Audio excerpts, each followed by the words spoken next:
The kingdom of the cloudberry trees, once upon a time, far beyond the silver rivers and past the rainbow cliffs, there was a kingdom so high in the mountains it touched the clouds. This magical place was called Cloudberry Hollow. The air was always fresh, birds sang in harmony, and the trees were covered with plump, golden cloudberries that shimmered in the sun.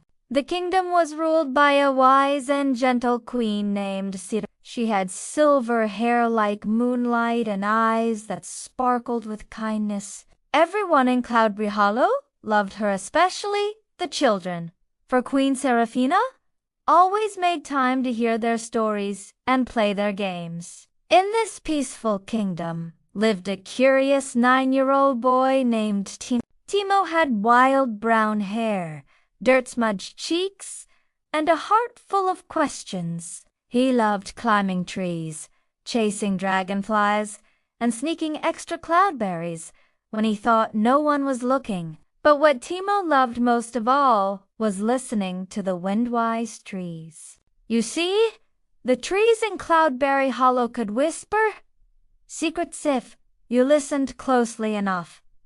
Not everyone could hear them, only those with truly curious hearts. One blustery afternoon, Timo heard something strange while sitting under the oldest cloudberry tree.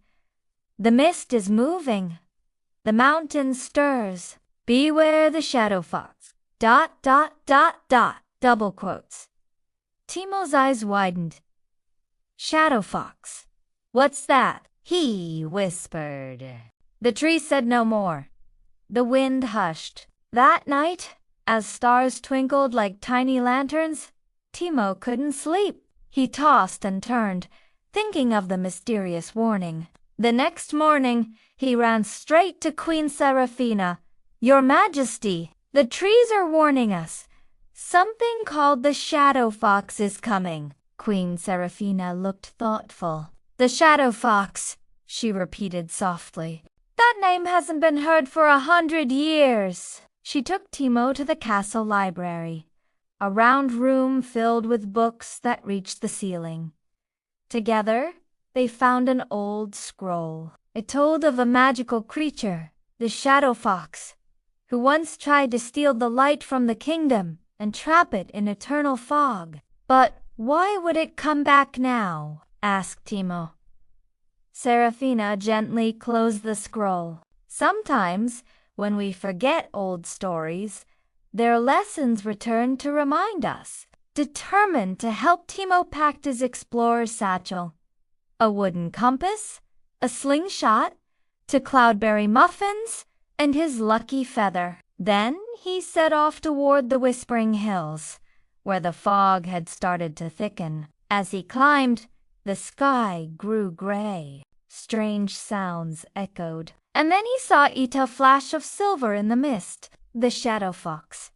It was beautiful and terrifying, with eyes like frost and fur that shimmered like twilight. But instead of attacking, the fox just stared. Timo took a step forward. Why are you here? The fox tilted its head. A soft, ancient voice echoed in his mind. I seek the light I lost, the joy I forgot. The world below is bright, but I am full of shadow. Timo's heart softened. He reached into his bag and pulled out the last cloudberry muffin. Maybe what you need isn't the light of the kingdom, he said gently, but the light of a friend. The fox sniffed the muffin. It glowed golden in the fog. Slowly, it took a bite and something incredible happened. The mist swirled and sparkled. The fog lifted.